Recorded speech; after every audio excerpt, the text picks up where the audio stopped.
PM Modi ने tweet किया, मुझे यह बताते हुए बहुत खुशी हो रही है कि लाल कृष्ण आडवाणी को भारत रत्न से सम्मानित किया जाएगा। मैंने उनसे बात भी की और उन्हें यह सम्मान दिए जाने पर बधाई भी दी है।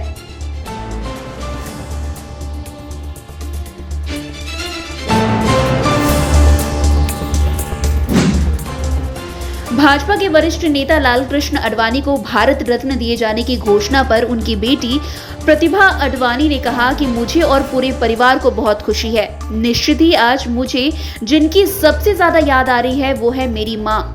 लाल कृष्ण आडवाणी के जीवन में बहुत बड़ा योगदान रहा है उनका। मैंने जब दादा को बताया तो वे बहुत खुश थे। उन्होंने यही बात बोली कि उन्होंने अपना पूरा जीवन देश की सेवा में लगाया और देश के शुक्रगुजार हैं।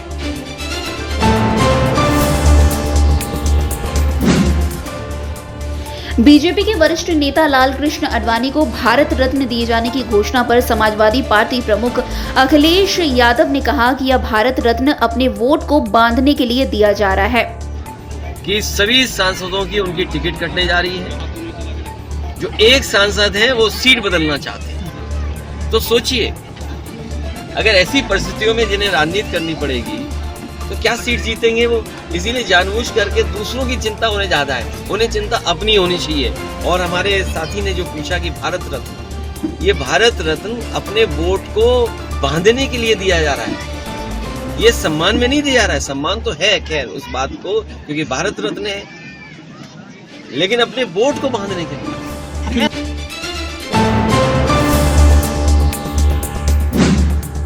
बीजेपी के वरिष्ठ नेता लाल कृष्ण आडवाणी को भारत रत्न दिए जाने की घोषणा पर कांग्रेस अध्यक्ष मल्लिकार्जुन खड़गे ने कहा कि इस फैसले का हम स्वागत करते हैं।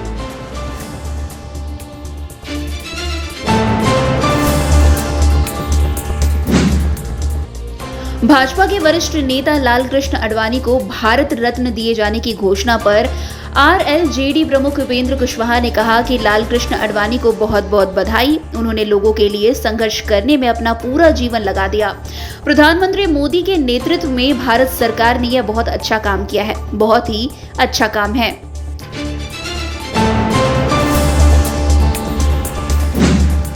लाल कृष्ण आडवाणी को भारत रत्न दिए जाने के केंद्र सरकार के फैसले का मुख्यमंत्री नीतीश कुमार ने स्वागत किया और इसके लिए प्रधानमंत्री नरेंद्र मोदी को धन्यवाद भी दिया है।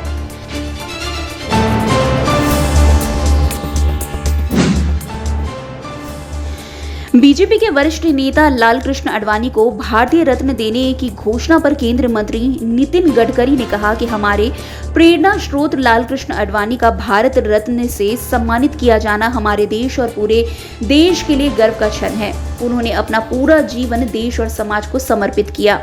उन्होंने और अटल बिहारी वाजपेयी ने भाजपा के विस्तार में अहम भूमिका निभाई।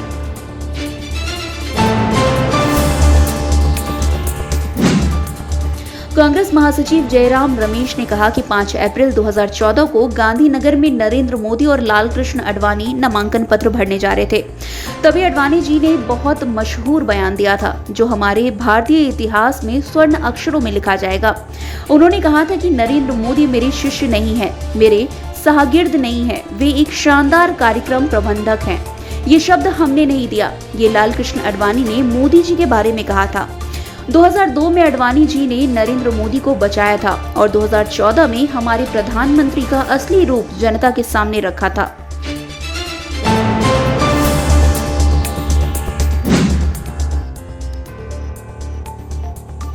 राहुल गांधी ने देवघर बैद्यनाथ मंदिर में पूजा अर्चना की। वहां उन्होंने बोला कि भाजपा आदिवासियों को गैर आदिवासियों से लड़ाती है, इनका काम सिर्फ सरकार गिराना है।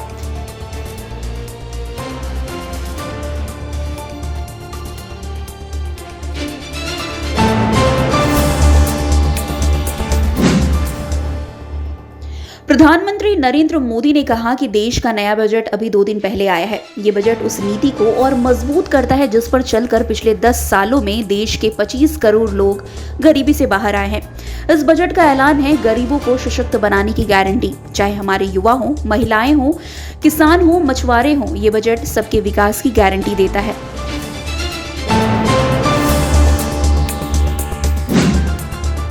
प्रधानमंत्री नरेंद्र मोदी ने संबलपुर में भारतीय प्रबंधन संस्थान के स्थायी परिसर का उद्घाटन किया।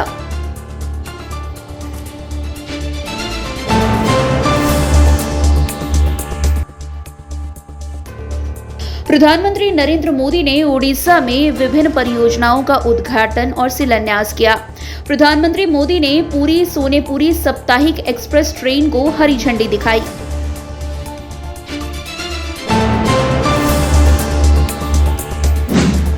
पश्चिम बंगाल कांग्रेस अध्यक्ष अधीर रंजन चौधरी ने कहा कि भाजपा बोलती है कि कांग्रेस खत्म हो गई है, कांग्रेस के पास कुछ नहीं है।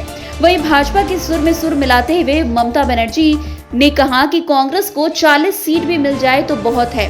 भाजपा और पीएम मोदी बोलते हैं कि कांग्रेस तुष्टीकरण की राजनीति करती है। यही बात ममता बनर्जी भी बोलती हैं। क्यों?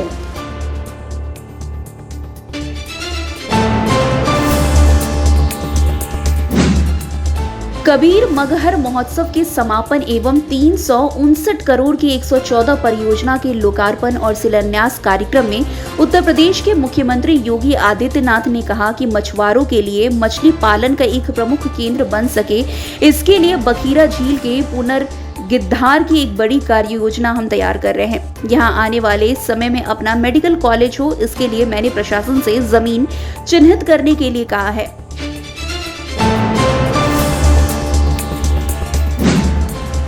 पंजाब की भगवंत मान सरकार से तानातनी के बीच राज्यपाल बनवारी लाल पुरोहित ने इस्तीफा दे दिया है। उन्होंने राष्ट्रपति द्रौपदी मुर्मू को अपना त्याग पत्र भेज दिया है।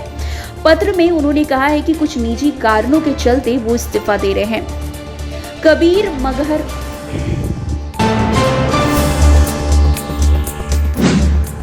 पश्चिम बंगाल की मुख्यमंत्री ममता बनर्जी ने कहा कि केंद्र सरकार द्वारा राज्य के 21 लाख मनरेगा श्रमिकों का बकाया बाकी है। जो बकाया राशि केंद्र सरकार ने अब तक नहीं दी है, वो पैसे पश्चिम बंगाल सरकार 21 जनवरी तक सभी 21 लाख मजदूरों के बैंक खाते में स्थानांतरित करेगी। केंद्रीय सरकार भाबছে বাংলাকে ভাতে মারবো। আমি আমার প্রথম পদক্ষেপ আজ বলে যাই, 21 লক্ষ মজদুরকে যাদের টাকা কেন্দ্রীয় সরকার দেয়নি, আগামী 21শে ফেব্রুয়ারি তাদের টাকা তাদের ব্যাংক অ্যাকাউন্টে চলে যাবে, রাজ্য সরকার দেবে।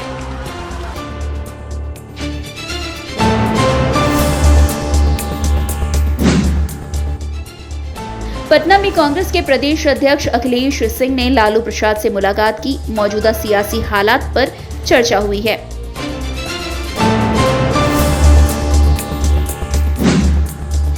एक्ट्रेस पूनम पांडे जिंदा हैं। उन्होंने सर्वाइकल कैंसर के प्रति जागरूकता का दावा करते हुए इंस्टाग्राम पर वीडियो जारी किया।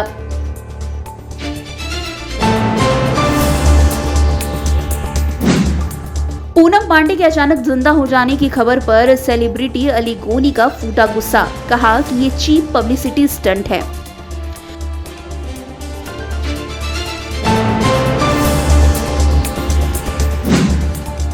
झारखंड के मुख्यमंत्री चंपई सोरेन ने कहा कि हमारा बहुत मजबूत गठबंधन है। ये 4 साल बहुत ही उथल पुथल के बीच गुजरे।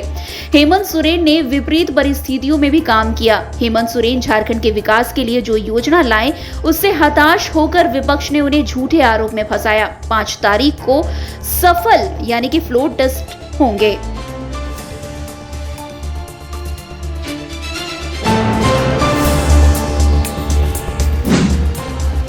भाजपा सांसद निशिकांत दुबे ने पश्चिम बंगाल की मुख्यमंत्री ममता बनर्जी के बयान पर कहा कि 40 सीट वे ज्यादा कह रही हैं, क्योंकि वे कांग्रेस के प्रति थोड़ी भावुक हैं। हम तो कांग्रेस को 10 सीट देने के लिए भी तैयार नहीं हैं।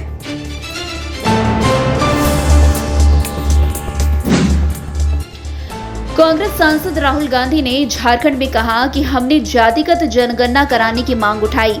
देश का एक्सरे होना चाहिए। सबको यह पता चलना चाहिए कि देश में कितने आदिवासी, कितने दलित, कितने पिछड़े, कितने सामान्य वर्ग हैं और उनके पास कितना धन है।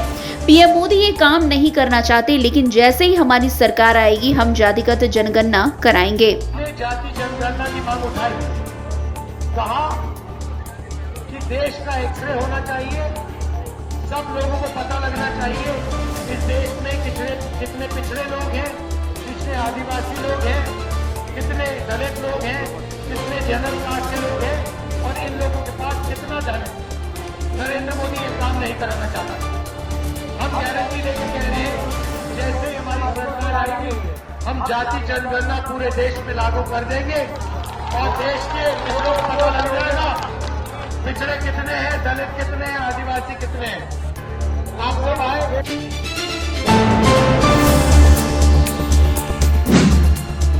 भाजपा के राष्ट्रीय अध्यक्ष जेपी नड्डा ने कहा कि राहुल गांधी भारत जोड़ो न्याय यात्रा पर निकले हैं। मैं कहता हूं यह भारत जोड़ो अन्याय यात्रा है।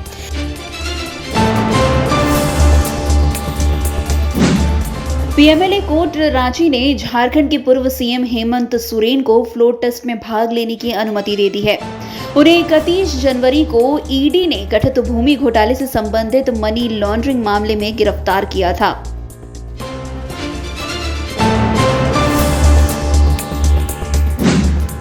पठानकोट में हुई एनआरआई मीटिंग पर पंजाब के मुख्यमंत्री भगवंत मान ने कहा कि पंजाबी पूरी दुनिया में रहते हैं और वे पूरी दुनिया में कामयाब हैं। पंजाबी यहां से शारीरिक तौर पर चले गए हैं, लेकिन मन उनका यही है।